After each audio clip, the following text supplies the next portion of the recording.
महाराष्ट्र में भक्त हुए श्री त्रिलोचन जी, परम संत सेवी, श्री पंडरीनाथ भगवान के चरणों में ही रहते थे। पति पत्नी दोनों निवास करते थे, उनके कोई संतान नहीं थी, इसलिए उन्होंने जीवन भर क्या नियम अपनाया कि जो भी धन आदि उनके पास था, जो भी वैभव था, उन्होंने वो पंढरपुर आने वाले वैष्णवों की सेवा में खर्च करने का उसका मन बनाया कि यहाँ इतने दर्शनार्थी आते हैं, सबका भोजन प्रसादी सामग्री हमारे घर में बना करेगी। तो श्री त्रिलोचन जी पंढरपुर आने वाले दर्शनार्थियों को घर बुलाकर के प्रेम से भोजन पवाते थे, और जितने भी दर्शनार्थी दर्शन करके पंढरपुर से जाते थे वो अन्य संतों को कह देते, कहां जा रहे हो? बोले पंढरपुर जा रहे हैं। बोले भैया पंढरपुर जा रहे हो तो त्रिलोचन जी के यहां जाना, उनके यहां भोजन प्रसादी बहुत बढ़िया संतों के अनुकूल बनाते हैं। बड़ी ख्याति हो गई महाराज जी, अब तो जितनी भीड़ पंढरपुर विठल मंदिर में, उतनी भीड़ त्रिलोचन जी के घर के बाहर संतों की, दर्शनार्थियों की, सब प्रसाद पाने के लिए जाते हैं। त्रिलोचन जी और उनकी पत्नी बड़े प्रसन्न कि इतने संतों की सेवा हम कर पा रहे हैं, ये हमारा सौभाग्य है। धीरे धीरे दोनों वृद्ध अवस्था को प्राप्त हो गए। दोनों वृद्ध हो गए तो अब इतनी सामग्री बना नहीं पाते, कोई सेवक नहीं था, स्वयं बनाते थे पति पत्नी मिलकर के। अब तो ऐसा हो जाता, कभी कभी दाल लग जाती, जल जाती, रोटियां सेकते तो रोटियां जल जाती। वृद्ध अवस्था, थक भी गए थे बहुत ज्यादा, तो प्रसाद पवाते तो थे, संत जन बेचारे प्रेम से स्वीकार तो करते, पर अब स्वाद नहीं होता था तो बेचारे जैसा था उसको पाते, थोड़ा बहुत पा करके चले जाते। धीरे धीरे संतों का आगमन अब कम होने लगा। त्रिलोचन जी इस बात से बड़े परेशान हो गए, बोले भैया संत हमारे घर से आना बंद हो गए, हम क्या करें? तो श्री त्रिलोचन जी महाराज ने बाहर एक बड़ा सा कुछ होर्डिंग जैसा लगा दिया, उस पर लिख दिया कि अंदर कोई संत सेवा आदि के लिए एक सेवक की आवश्यकता है, अगर किसी के अंदर सेवा भाव हो तो वो आकर के भीतर संपर्क करे। सेवा, ब्रजवासी सेवा, गौ सेवा, इन सब सेवाओं के प्रकल्प में यदि आप सेवक की कामना करोगे तो कहीं ना कहीं किसी ना किसी रूप में ठाकुर जी आएंगे सेवा के लिए। त्रिलोचन जी ने बाहर लिख दिया कि भाई संत सेवा के लिए सेवक की आवश्यकता है, यदि कोई सेवा भावी सेवा करना चाहता है तो भीतर आके संपर्क करे।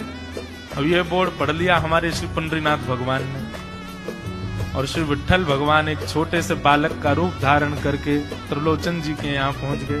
त्रिलोचन जी के यहाँ पहुंचे, त्रिलोचन जी बैठे थे। बोले साहब जी, आपने बाहर लिख रखा है संत सेवा के लिए यदि कोई इच्छुक हो तो भीतर आके संपर्क करे, मुझे सेवा करनी है। त्रिलोचन जी और उनकी पत्नी देखे, बोले कितना छोटा सा बालक है, कितना प्यारा है, ये तुम्हारे माता पिता नहीं है? बोले होंगे तो पता नहीं, मुझे तो पता नहीं, मैंने कभी देखा नहीं अपने माता पिता को, मैं अकेला ही हूं, ना मेरे कोई भाई है, ना कोई मेरे मित्र है, ना मेरे कोई बंधु है, ना मेरे माता पिता, मैं अकेला ही हूं। त्रिलोचन जी की पत्नी को तो इतनी दया सी आ गई, अरे राम राम, बेचारा अकेला बालक है। अच्छा चलो ठीक है, तुम यहां सेवा कर लेना, लेकिन कुछ नियम है उनको सुन लो। सबसे पहले तो अपना नाम बताओ, तुम्हारा नाम क्या है? विठल भगवान ही थे, वो तो छोटे से बालक के रूप में गए थे। बोले मेरा नाम है अंतर्यामी। तुम्हारा नाम क्या है? विठल भगवान ही थे, वो तो छोटे से बालक के रूप में गए थे। बोले मेरा नाम है अंतर्यामी। त्रिलोचन जी बोले नाम सुनकर के तो ऐसा लगता है जैसे सच में अंतर्यामी है क्या?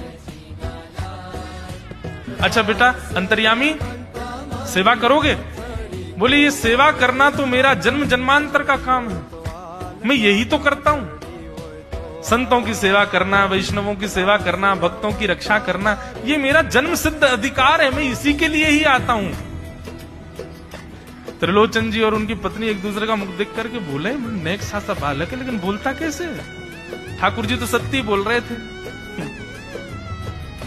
बोले अच्छा, सुबह एक सब्जी बनानी पड़ेगी, दाल बनानी पड़ेगी, और हमारे यहाँ लगभग 100-150 संत आते हैं, उनके हिसाब की रोटी बनानी पड़ेगी, और सब बेटा तुमको करना पड़ेगा, हम थोड़ा बहुत सहायता कर देंगे, हमसे ज्यादा बनता नहीं है, तुमको ही सब सिद्ध करना पड़ेगा।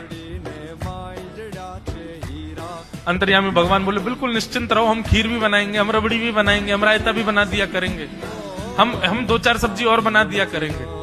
त्रिलोचन जी बोले नेक्स्ट सा बालक, सब जानते हो तुम? बोले हाँ हमको सब आता है, दुनिया का कोई काम नहीं जो हमको नहीं आता हो, और सुनिए झाड़ू पोंछा बर्तन भी कर देंगे हम। त्रिलोचन जी तो बड़े खुश हो गए, बहुत बढ़िया सेवक मिला यार, ये तो सब काम करता है। लेकिन भगवान बोले लेकिन अब हमारी शर्त सुनो। त्रिलोचन जी बोले तुम्हारी भी शर्त है? बोले हाँ। क्या शर्त है भैया? बोले हमारी पहली शर्त यह है कि हम दुनिया को बना के खिलाएंगे, लेकिन हमको आपको बना के खिलाना पड़ेगा, हम अपने हाथ का बना नहीं पाते, हम आपके हाथ का बना। और ये वास्तविकता है, ठाकुर जी पूरी दुनिया को पवाते हैं, लेकिन स्वयं भक्त के हाथ से बना ही पाते हैं। ठाकुर जी बोले हम सारे संतों को बना के पवाएंगे, लेकिन हम अपने हाथ का बना नहीं पाते, आपको हमारे लिए बनाना पड़ेगा। त्रिलोचन जी की पत्नी बोली छोटा सा बालक, इसका आधे हाथ का तो इसका पेट है, एक रोटी में झिक जाएगा ये, इसके लिए मैं बना दिया करूंगा। ठीक है लला, तू बिल्कुल चिंता मत करो, तुम्हारे लिए भोजन हम बना दिया करेंगे। हमारी एक शर्त और सुन लीजिए। बोले क्या? हम कितना भी खाएं हमको टोकना नहीं करो कि इतना क्यों खा रहे हो। त्रिलोचन जी बोले भैया हम क्यों टोकेंगे, तुम बढ़िया 2-3 रोटी खा लिया करना। बोले 2-3 रोटी तो हमारी दाढ़ में छुप जाती है कहीं पर, हम तो प्रेम से पाते हैं। बस आप लोग ये नियम याद रखना, आप कभी ये मत कहना कि इतना क्यों खा रहे हो। और सुनिए एक बात, अगर हमारे सामने कही तो अपराध बनेगा ही, आपका नियम टूटेगा ही। किसी और से जाकर के यदि आपने कह दिया कि बहुत खाता है, क्या बताएं, तो हम उसी दिन अंतर ध्यान हो जाएंगे, उसी दिन आपका घर छोड़ के चले जाएंगे, फिर दूरते रहना सेवक। त्रिलोचन जी बोले हम क्यों कहेंगे भैया, हम तो कभी नहीं कहेंगे, हम दोनों तुमको वचन देते हैं, तुम प्रेम से रहो, सबका सेवा करो, हम कभी नहीं कहेंगे कि इतना खाता है। भगवान बोले तो ठीक है, फिर कल से सेवा शुरू। अगले दिन महाराज त्रिलोचन जी और पत्नी उठे सुबह ब्रह्म मुहूर्त में, देखा तो महाराज भीतर ही ठाकुर जी बढ़िया अपनी कमर कस करके, सिर पर ढांटा बांध करके, मुंह पर कपड़ा लगा करके, और कढ़ाई में लिए चला रहे हैं, बना रहे हैं दाल। एक हाथ से दाल बना रहे हैं, फिर दौड़ के जाते हैं दूसरी कढ़ाई पे, वहां पर खीर बना रहे हैं, फिर कहीं जाते हैं वहां पूड़ी उछाल उछाल करके धर रहे हैं। त्रिलोचन जी और उनकी पत्नी देख रहे खड़े खड़े, अकेले ठाकुर जी सब बना रहे हैं, नेक्सा सा बालक। 8 बजे से संतों की जमात आनी प्रारंभ हो गई, सुबह के समय हो गया। महाराज अकेले ही पत्तल लेकर के दौड़ते हैं, सारे संतों को पत्तल बांट आते हैं, फिर अकेले ही सामग्री लेकर के जाते हैं और लेकर के सबको बांटते हैं। त्रिलोचन जी कोई सामग्री लेके जाए तो ठाकुर जी बीच में ही आ जाते हैं, बाबूजी आप जाके बैठो, मैं बांट रहा हूँ ना, आप उठ के मत आओ, आप उठ के आओगे सब फैल जाएगा, मैं कर रहा हूँ ना सब। अकेले ठाकुर जी, अकेले अंतर्यामी भगवान सब कर रहे थे। और त्रिलोचन जी और उनकी पत्नी बड़े प्रसन्न, जय हो विठोबा, तेने तो भैया ऐसा लगे साक्षात तुम ही आ गए हो, कितनी कृपा हो रही है, देखो कैसा सेवक मिला है हमें। भले ही संतान नहीं दी ठाकुर जी ने, लेकिन ऐसा सेवक दिया है जिससे परिपूर्ण आनंद हो गया है। संतों की भोजन प्रसादी हुई, महाराज खूब प्रेम से सब संतों को पवाया, संत भी सब वाहवाही करके गए, बोले वाह त्रिलोचन जी आपके यहाँ खूब बार पाया, लेकिन आज जैसा प्रसादी हमने कभी नहीं पाई। त्रिलोचन जी बड़े प्रसन्न, सब संत चले गए। भगवान तुरंत पोंछा लिया है, पूरे फर्श को मार्जन कर दिया, सब बिल्कुल सारी दरी बरी समेट करके रख दी, सब पत्तल आदि सबको व्यवस्थित कराए, सारे बर्तन मांज करके धर दिए, सब बिल्कुल व्यवस्थित करके, और आकर के ठाकुर जी सामने बैठ गए। भैया अब सेवा हमारी तो पूर्ण हो गई, अब हमारी पेट पूजा करो, अब आप लगो रसोई में, हमारे लिए बनाओ। वो तो इतने भाव में आ गए, अरे मेरे लाला मैं अभी बना के लाती हूँ। सुंदर सुंदर सब्जी बनाई, सुंदर रोटी बनाई, सुंदर खीर बनाई, थोड़ी थोड़ी एक एक दोना, 2-2 दोना मान लो सब्जी बनाई, 2-2 दोना खीर बना दी, 10-5 पूड़ी बना दी। ठाकुर जी की बढ़िया थाली लगाई, थाली लगा करके सामने धर दी। अंतर्यामी भगवान बैठ गए, प्रेम से पाने लगे, पाते जाए महाराज, वो तो खाते जाए, खीर उठा करके पी जाए, सब्जी उठा के पी जाओ, और लाओ मैया भूख लगी है जल्दी लाओ। 10 की 10 पूड़ी एक बार में चट और लेकर के आई, बेचारी देती गई। 10 की पूड़ी और धरवा ली, फिर उनको भी पा गए। अब मैया ने इतनी सामग्री बनाई थी, बोले मैया भूख लगी है, जल्दी जाओ आटा मारो, फिर से सेको, बढ़िया लेके आओ सामग्री। आपसे हमने कही थी कि आपको हमको पवाना पड़ेगा। तो नहीं बेटा तू बिल्कुल बैठो रहे। अरे भैया मुझे तो लगी नेक्स्ट सब पेटया कोई तो कुआ है पूरा, कितना डाल दो भरे कोई ना। महाराज आटा मारते मारते शाम हो गई। शाम तक ठाकुर जी पाते ही रहे, खूब पेट भर के पाया। महाराज एक आसन पर अखंड 4 घंटा बैठ करके भोजन किया। और भोजन करने के बाद ठाकुर जी बोले ठीक है सेठ जी, अब आओ, लाओ तेल ले आओ, आपकी नक मालिश कर दूं, आपकी नक सेवा कर दूं, आप थक गए होंगे। त्रिलोचन में नहीं इसकी आप नहीं क्यों नहीं है, तेल लेकर के उनकी मालिश भी कर दें। इस प्रकार चले। त्रिलोचन जी की पत्नी बेचारी पहले दिन तो कुछ नहीं बोली, दूसरे दिन भी कुछ नहीं बोली, तीसरे दिन उसके मन में आया, बोले ये क्या कर लिया हमने। सुबह जितना भोजन बनना चाहिए उतना तो ये अकेला ही पाता है। सुबह संतों का ये बना देता, पर शाम को इसके लिए जितना बनता वो संतों के बराबर ही बैठता है पूरा। त्रिलोचन जी कहते नहीं तुमको याद नहीं उसने कहा था कभी कहना नहीं है ऐसा। हाँ नहीं मैं ध्यान रखूंगी, नहीं कहना है। लेकिन अंतर्यामी भगवान तो खूब प्रेम से घर के सारे काम कर रहे हैं उनके। महीना 1.5 महीना बीत गया, खूब आनंद से सेवा चल रही थी। एक दिन त्रिलोचन जी की पत्नी पड़ोस में किसी के पास बैठी थी, तो पड़ोसी तो होते ही हैं सब घर के बात बोलने वाले। उन्होंने कह दी, बोले कि आपके घर में तो आजकल बड़ी खुशहाली आ गई है। त्रिलोचन जी को देखा, चेहरे पे कैसा तेज आ गया, लाल लाल टमाटर जैसे गाल हो गए उनके। बोले अरे वो आया है ना अंतर्यामी सेवक हमारा, बहुत सेवा करता है, प्रसादी वगैरह सब वही बनाता है, फिर मालिश करता है उनकी, बढ़िया बढ़िया उनके लिए जूस निकालता है, बढ़िया उनको सब भोजन पानी पवाता है। इसलिए इस वजह से त्रिलोचन जी बढ़िया। वो त्रिलोचन जी तो बढ़िया हो गए, तुम सूख गई हो, तुम इतनी पतली दुबली क्यों हो गई। मेरा दुख कौन जाने। वो सबकी सेवा करता है पर अपनी सेवा मुझसे करवाता है। अरे छोटा सा तो है, ऐसे मटक मटक के जाता है, हम तो उसको देखने के लिए खड़े रहते बाहर।